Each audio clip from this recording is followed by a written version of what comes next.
Êxodo 14, 26. Tem por título na minha Bíblia: os egípcios perecem no mar.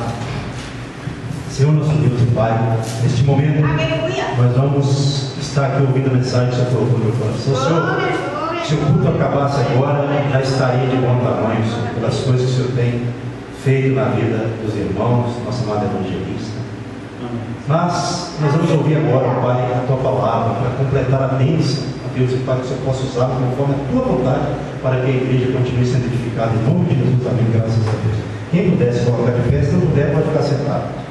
Êxodo 14, 26 em diante, assim: disse o Senhor a Moisés: estende a mão sobre o mar, para que as águas se voltem sobre os egípcios, sobre os seus carros e sobre os seus cavaleiros.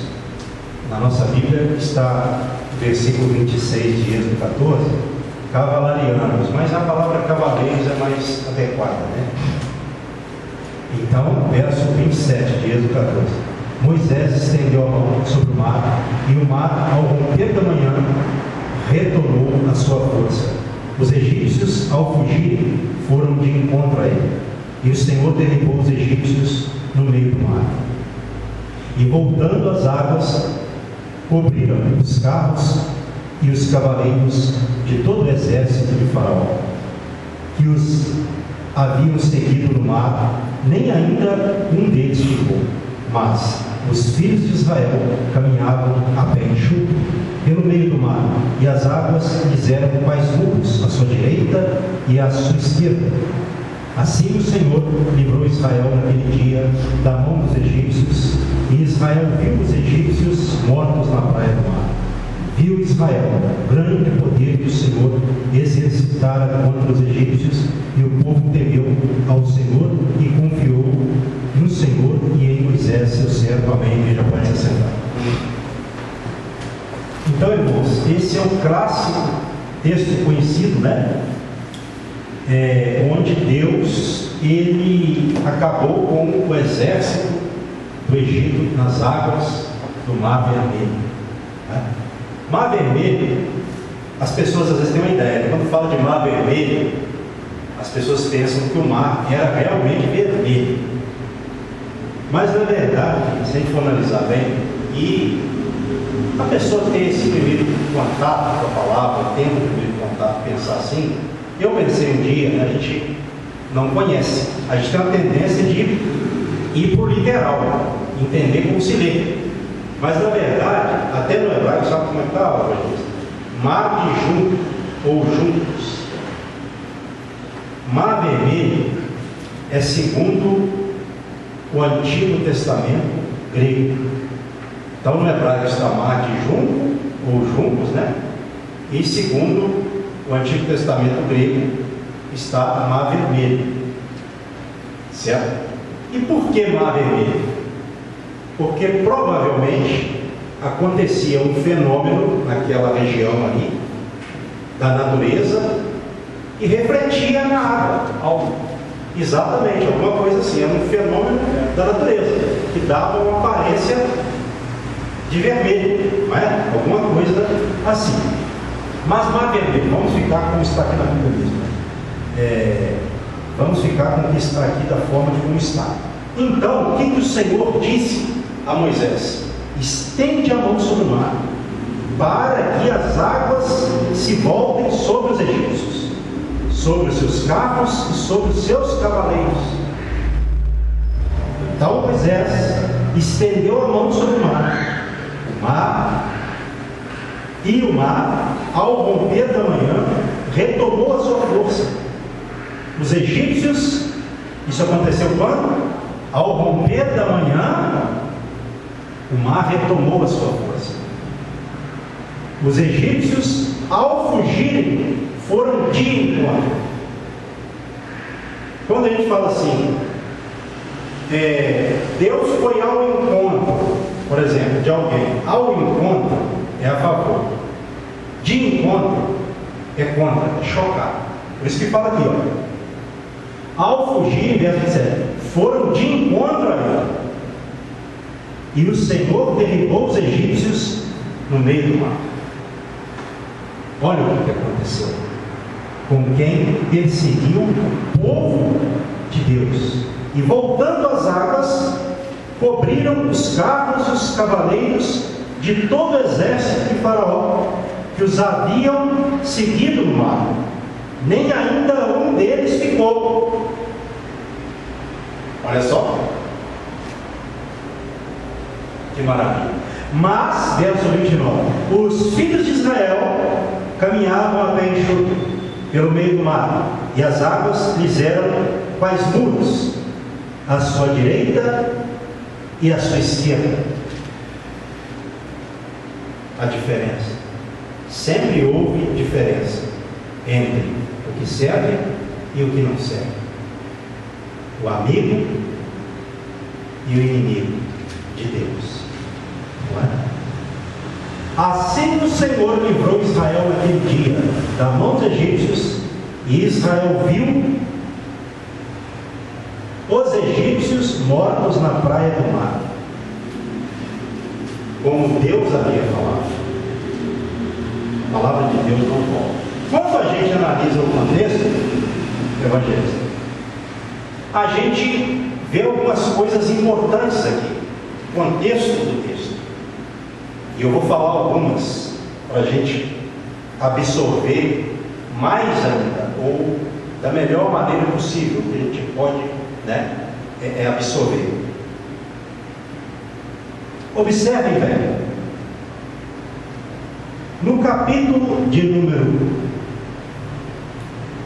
13, nos dois últimos versículos, diz assim: o Senhor ia adiante deles durante o dia, numa coluna de nuvem para os guiar pelo caminho, durante a noite, numa coluna de fogo, para os alumiar, a fim de que caminhassem de dia e de noite. Nunca se apartou do povo a coluna de nuvem durante o dia, nem a coluna de fogo durante a noite. Então, a coluna de nuvem durante o dia servia para quê? Direcionar o caminho. Exatamente. Quando ela parava sobre o tabernáculo, o povo tinha que parar. Quando ela se erguia, quando ela se levantava, o povo tinha também que se arrumar e caminhar. Então ela é que direcionava, como o evangelista falou, o povo. E à noite, ela servia para quê? Também para a sombra, durante o dia, porque o calor no deserto é uma coisa terrível. E durante a noite, uma coluna de fogo para alumiar o povo, certo? E para aquecer também, porque à noite é um frio, de dia é um calor tremendo, à noite é um frio tremendo. Então, essa nuvem era a presença do Senhor ali no meio do povo, dando direção, protegendo do calor do dia, do frio da noite, dando direção, aquecendo. Olha como Deus providenciou tudo para o povo. E alimentando o povo. Exatamente. Teve também a alimentação com a qual Deus alimentou o povo. E a gente observa que Deus disse aqui no verso evangelista, de número 4, do capítulo 14: endurecerei o coração de Faraó, para que os persiga, e serei glorificado em Faraó e em todo o seu exército, e saberão os egípcios que eu sou o Senhor. Eles assim o fizeram. Então Deus já falou antes de acontecer o que foi lido aqui, o que nós lemos aqui, certo? Deus já havia falado que eles endureceriam o coração, porque ele endureceu tanto o coração de Faraó quanto também o coração dos egípcios, não é? Você vê no verso 17 de Êxodo 14, e eis que endurecerei o coração dos egípcios. Então Deus endureceu dele, de Faraó, do rei do Egito, e deles. Deus fez isso acontecer. Agora nós já sabemos, ou alguns sabem, que Faraó já tinha o seu coração duro, né? Você vai ver isso aqui no versículo 32 do capítulo 8, com relação à dureza do coração do faraó, porque tem muita gente que fica, poxa, mas Deus endureceu, ou como é que é? Ou Deus é que fez isso sem dar chance para faraó? Então a gente tem que vigiar e ler o contexto. No capítulo 8, verso 32, fala assim, ó, mas ainda desta vez endureceu o faraó o coração e não deixou ir o povo.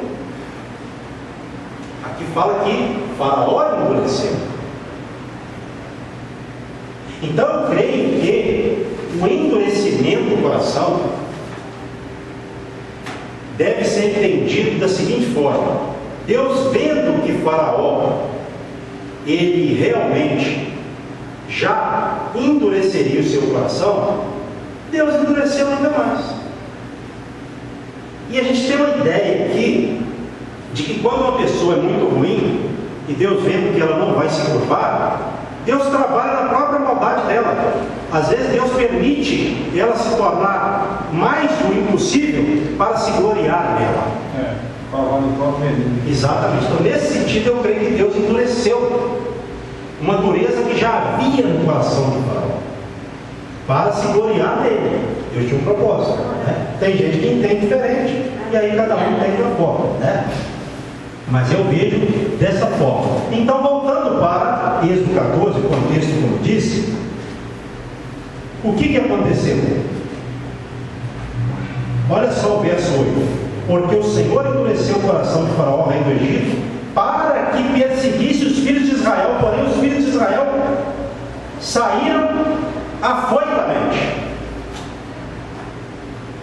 A palavra aqui, afoitamente, dá uma ideia de dificuldade, né? Mas aqui, segundo o hebraico, uma tradução, uma palavra melhor seria triunfantemente, porque eles saíram às pressas do Egito, mas eles saíram triunfantes, ou saíram triunfantes, um ato de vitória. Tanto é que eles pediram aos egípcios, eles deram prata, ouro, não é? Você vai ver isso aqui, ó,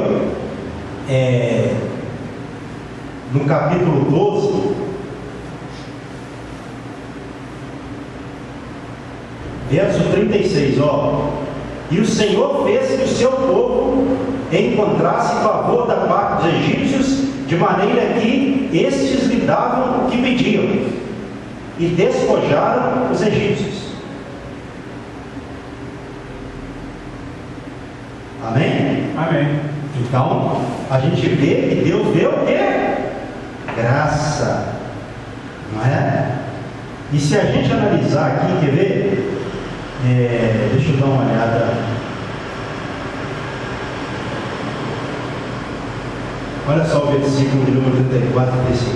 O povo tomou a sua massa antes que levedasse, e as suas amassadeiras, atadas em trouxas, com seus vestidos sobre os ombros, fizeram, pois, os filhos de Israel conforme a palavra de Moisés, e pediram aos egípcios objetos de prata, e objetos de ouro e roupas. E os egípcios deram, porque os egípcios, eles disseram assim, olha o verso 33, capítulo 12: os egípcios apertavam com o povo, apressando-se em lançá-los fora da terra, pois diziam, todos morreremos. O que eles pensaram? Eles chegaram à conclusão: nós temos que expulsar os israelitas da nossa terra, porque senão todos morreremos. Porque Deus fragilizou toda a terra do Egito com as pragas. E eles viram que o poder do nosso Deus. Exatamente, o poder do nosso Deus é invencível. Todavia, depois que o povo saiu, como Deus havia falado, o faraó endureceu de novo o coração para perseguir o povo. Não é? Então tem essa questão. E a gente observando aqui, é um dado que eu quero trabalhar com a igreja, muito proveitoso para nós. O povo de Israel já havia visto Deus humilhar o Egito com as pragas, e acontecia alguma coisa com os filhos de Israel quando Deus feriu o Egito? O povo de Deus era protegido na terra de Gósen, e o Egito era castigado. Os filhos de Israel viram isso diante dos olhos, deles. Mas mesmo assim, agora eu vou trabalhar o dado que eu falei. Olha o que aconteceu, e o crente tem que vigiar para que não aconteça isso com ele também. Preste atenção. Versículo 9 do capítulo 14. Perseguiram-nos os egípcios, todos os cavalos e carros de Faraó, e os seus cavaleiros, e o seu exército, e os alcançaram, acampados junto ao mar, perto de Pi-Hairote, defronte de Baal-Zephon. Não é?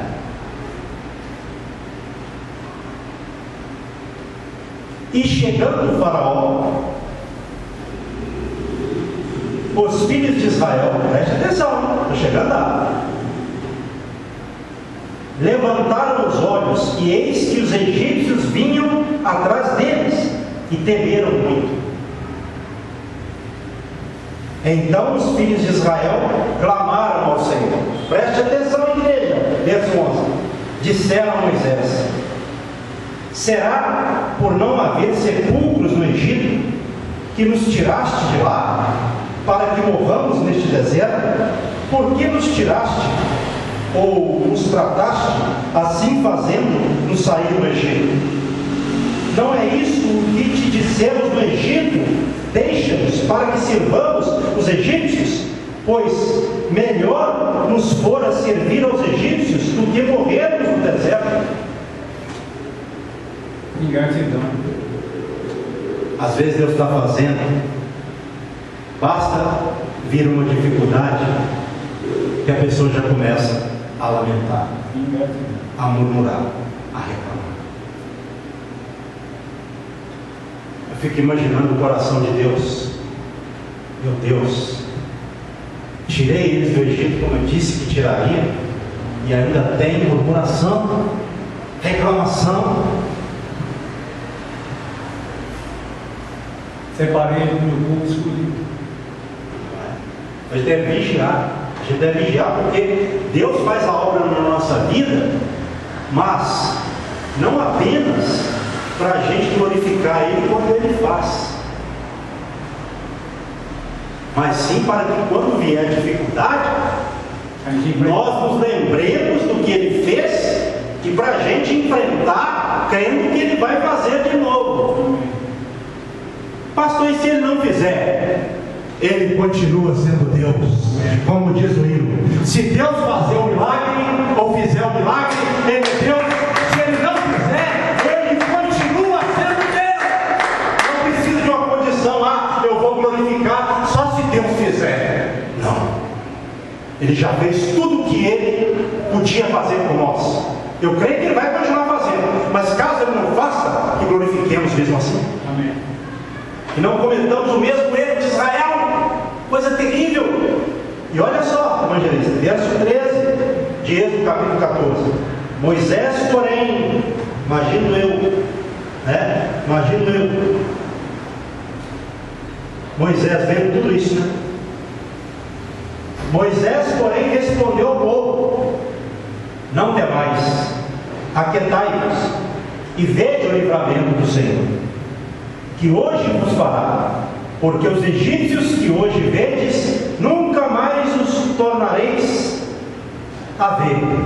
O Senhor pelejará por vós, e vós vos calareis.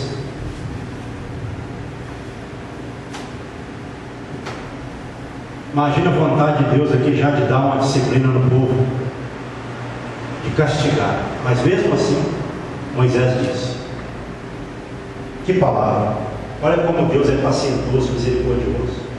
Se Deus fosse olhar as nossas reações imediatas, nós já teríamos sido destruídos, consumidos.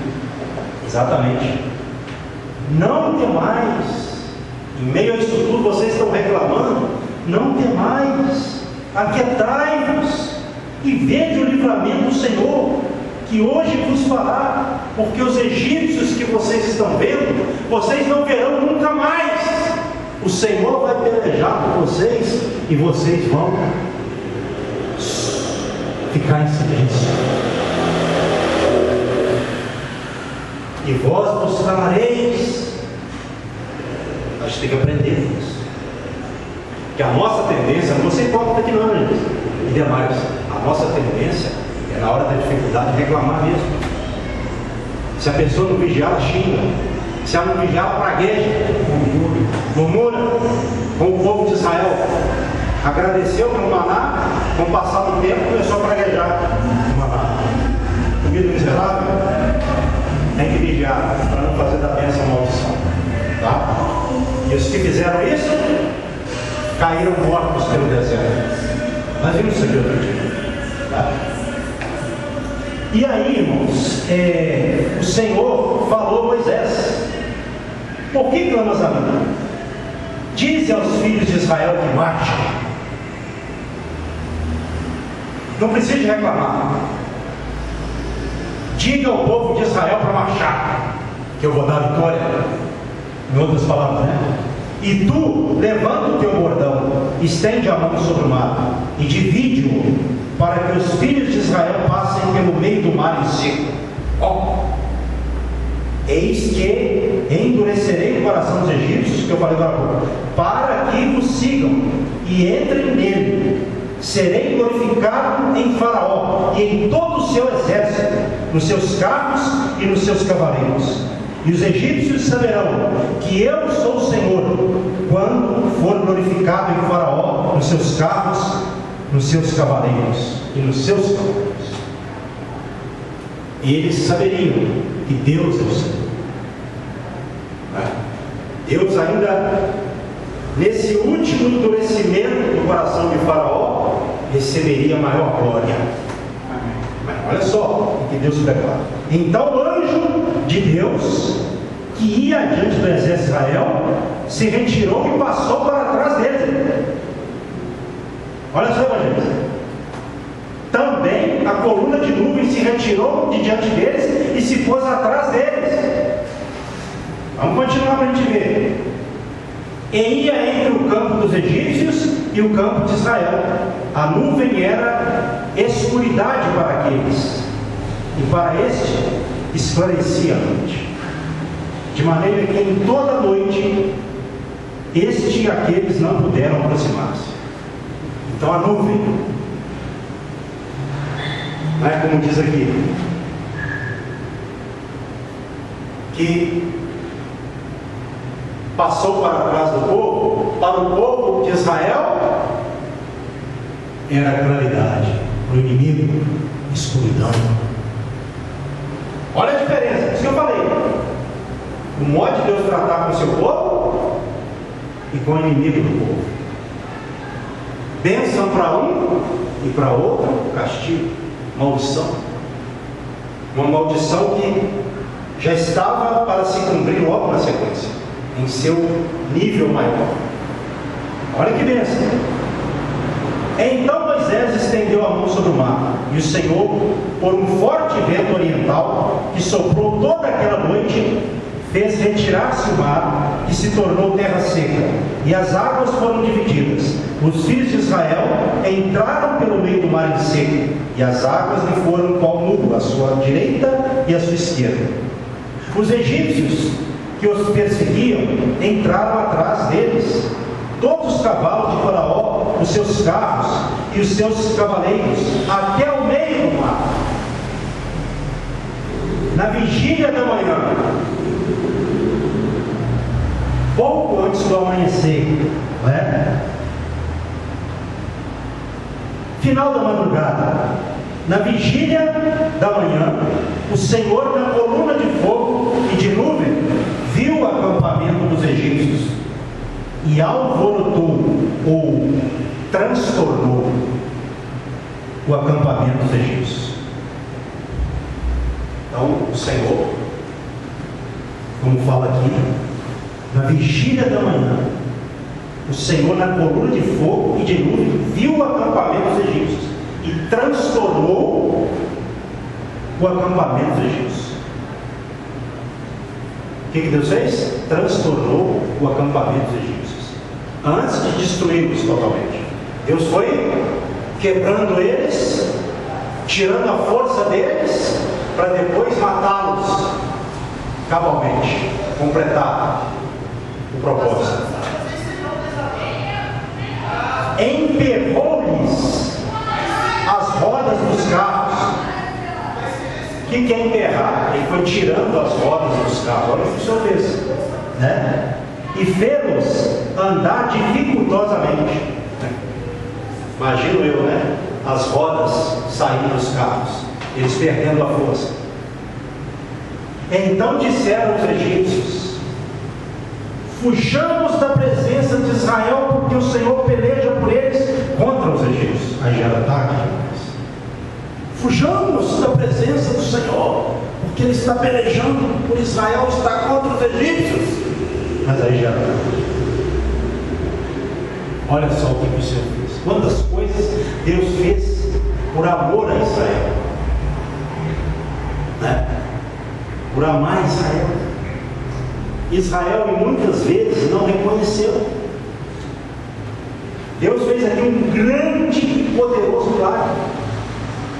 E se a gente for analisar o desfecho aqui, evangelista, que eu deixei para finalizar, verso 31 do capítulo 14: e viu Israel o grande poder que o Senhor exercitara contra os egípcios. E o povo temeu ao Senhor e confiou no Senhor e em Moisés seu servo. E viu, preste atenção, Israel o grande poder que o Senhor exercitara contra os egípcios. E o povo temeu o Senhor e confiou no Senhor e em Moisés seu servo. Sabe como muitas pessoas, embora o povo fosse como era o povo rebelde, e se rebelaria logo na sequência, mas nesse momento eles temeram, eles reconheceram. E sabe como muitas pessoas reconhecerão Deus na nossa vida? Quando você estiver ministrando ou fazendo algo para Deus na igreja ou fora em qualquer lugar. Amém. E Deus operar. Amém. Deus se manifestar. Amém. É por isso, evangelista, que nós não podemos dispensar os sinais que seguem os que creem em Jesus. Porque se eu só pregar, evangelista, se o amado me ver só pregando, mas nada acontecer sobrenatural, uma hora você vai falar assim: o pastor até prega direitinho, tudo, mas nunca viu um sinal. Cadê o sinal? Não é que a gente anda com sinais, mas os sinais têm que acontecer. Eles devem acontecer. Então, isso nós precisamos de ter no nosso coração. Senhor, me usa. Exatamente como o Senhor usou os nossos antepassados, irmãos, profetas, servos, para que a nossa obra seja uma obra, meu Pai, confirmada pelo Senhor. Não é que Deus vai fazer sinal todo dia, ou vai operar, ou a gente vai pregar, ou a gente vai fazer a obra de Deus, e todo dia vai acontecer sinal, não. Mas tem que acontecer. Porque senão, no meu caso, por exemplo, eu estou pregando aqui, poderia ser outra pessoa, né? Estou usando eu porque eu estou pregando aqui. Vocês vão lembrar de mim só pregando. Mas se vocês verem sinais, vocês se lembrarão um dia que Deus usou o pastor Vinícius. Amém. Que Deus usou o evangelista Francisco. Que Deus usou a irmã Dulce. Por quê? Porque a gente não confia no nosso intelecto humano.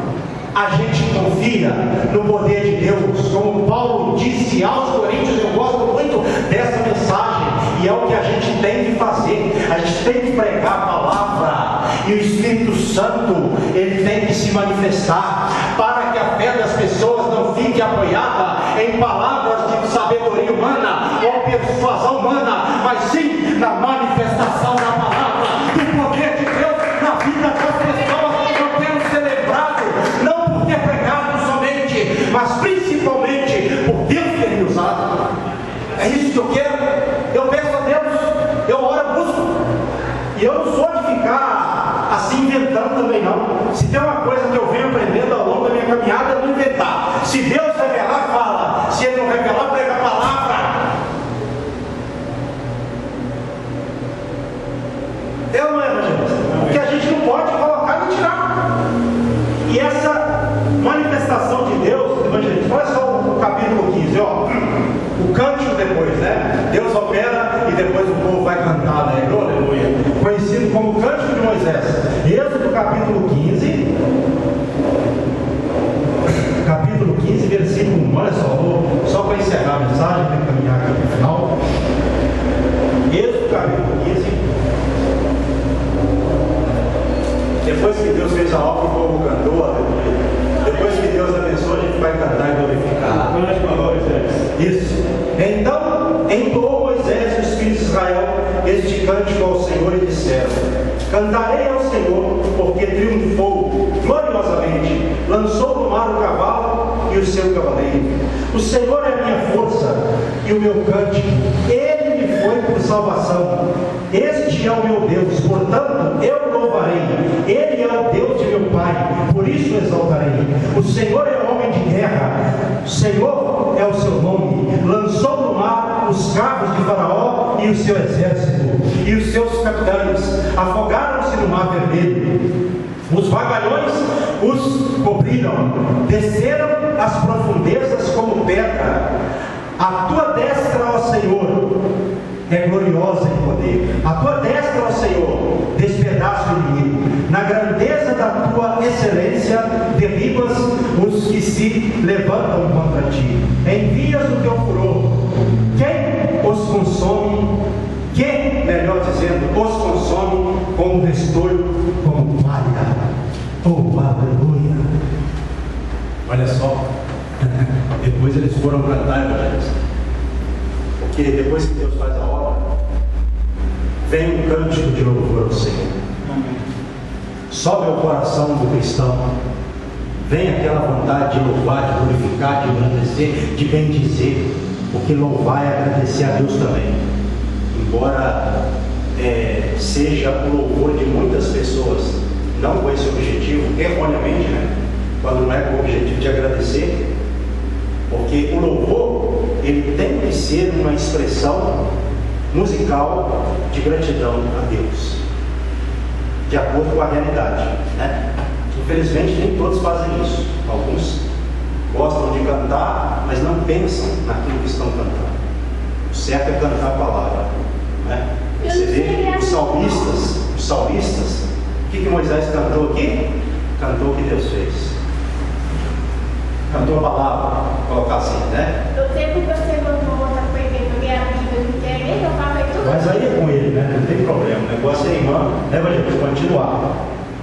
E olha só também, para finalizar, verso 20 e 21 do mesmo capítulo 15. A profetisa Miriam, irmã de Moisés, irmã de Arão, tomou um tamborim, e todas as mulheres saíram atrás dela, com tamborins e com danças. E Miriam lhes respondia: Cantai ao Senhor, porque gloriosamente triunfou e precipitou no mar o cavalo e o seu cavaleiro. Cantaram, falar. Mas tem que vigiar, sabe por quê? O povo tinha tendência de murmurar. Se você for ver aqui, eu não vou falar, porque é o texto que não está no propósito hoje, mas só assim, a abreviação dele está no título, ó, as águas amargas tornaram-se doces. Aqui o povo murmurou, tá? Então a tendência o povo de Israel tinha essa marca, infelizmente. Deus operava o evangelista, e logo na sequência vinha uma dificuldade de murmuração. Outra coisa, eles quiseram voltar ao Egito, não só essa vez.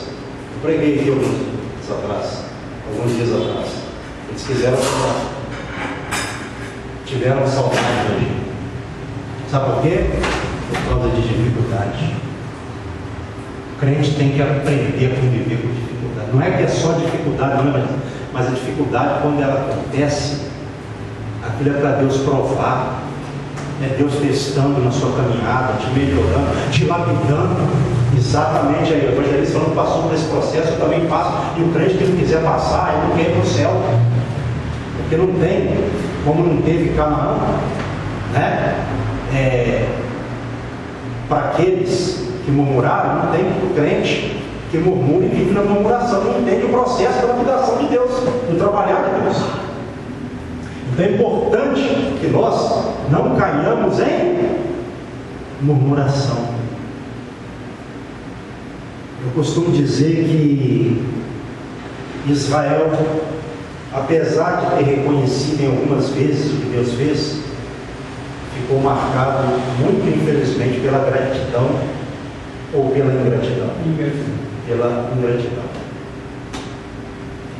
A ingratidão é uma das piores marcas de alguém, ou atitudes de alguém, uma das piores. Pense você comigo, vamos para finalizar aqui, aplicar de forma bem aplicada. Quando você faz algo para alguém e a pessoa não reconhece, qual o sentimento que vem ao seu coração? Alguém pode me falar? Uma breve palavra? Eu já fiz muito, mas eu não conheço não. Deu? Não vem tristeza? Deu? Pois é. O que Deus sentiu com Israel? Tristeza. E não foi pouco não. A ponto dele querer ter destruído o povo. Como foi falado aqui numa outra mensagem. Quando o povo estava caminhando, começou ali o propósito dos espias da auto-pregada do dia. Então, qual que é também a revelação para nós?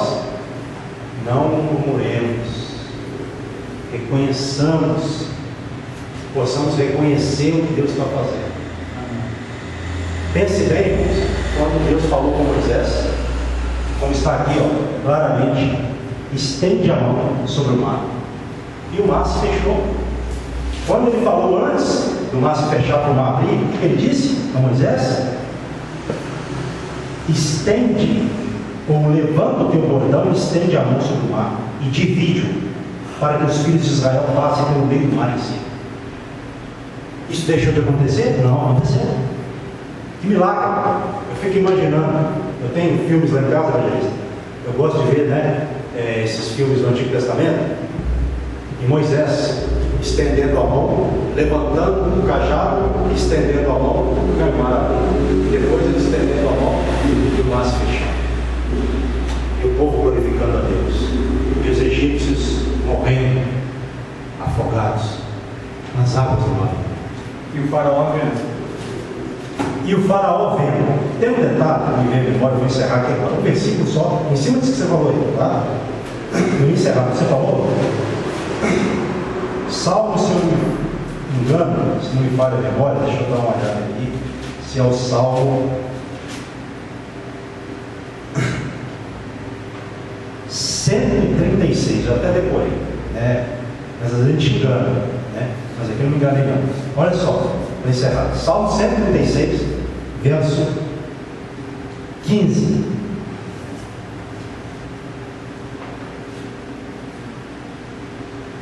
Mas precipitou no mar vermelho a Faraó e ao seu exército, porque a sua misericórdia dura para sempre. Então aqui está falando que Faraó também morreu. É um detalhe interessante que a gente parece que não vê lá, essa descrição. Não, eu já vi no livro, ele fica vendo, ele fica vendo e desesperado e tal, Mas assim, esse versículo aqui, diz que Faraó também morreu. Enfim, está aqui. Mas precipitou no mar vermelho a Faraó e ao seu exército. Então, está dessa forma. Mas fato é que o exército de Faraó morreu. A glória dele ali morreu. A força de Faraó, o exército em que ele se apoiava. Deus humilhou ele na terra dele e fora da terra dele, porque Deus disse que faria isso e fez, para mostrar para os egípcios que só ele é Deus. Os egípcios adoravam ou não adoravam muitos deuses? Mas Deus deixou lá essa manifestação dele, deixou essa marca. Só eu sou Deus, porque se os deuses do Egito pudessem fazer alguma coisa, eles teriam feito. Se não fizeram, é porque não puderam, é porque não eram Deus, só Ele é o Senhor. Pesquisa na internet essa expressão, eu sou. Quando perguntar para Deus, o que eu digo? Que Deus o Senhor é, conforme. Diga a Ele que eu sou. Você sabe quantas vezes, pastor? Quantas vezes? Mais de 2 vezes. Estudo? Pode pesquisar, para ver. Eu não estou com esse número em mente agora não, mas esse eu sou fica para nós, né, querendo a nossa expressão. Diga a eles que eu sou o que sou. Nós sabemos que só Ele é realmente o Senhor. Amém? Amém. Se coloque sobre os pés. Faça assim com as mãos em forma de receber. Pai, a todos presentes e ausentes, eu os abençoo com o teu amor, com a graça do Filho, com a sua doce consolação do Espírito Santo. Dê a todos o final de domingo consolado, animado e encorajado, para que nós terminemos a semana assim, comecemos a semana prática amanhã, no consolo, no ânimo e na, meu Pai, presença do Senhor. Nesse ânimo encorajador do Divino Espírito Santo. Assim eu oro e os abençoo, em nome de Jesus. Amém. E que as palmas vão ver a Deus. Vamos aceitar a paz de Cristo e vamos estar ao seu lado para nós termos o culto em comunhão. Deus te abençoe. Espera aí que nós vamos juntos, espera aí. Deixa eu ver só um pouco.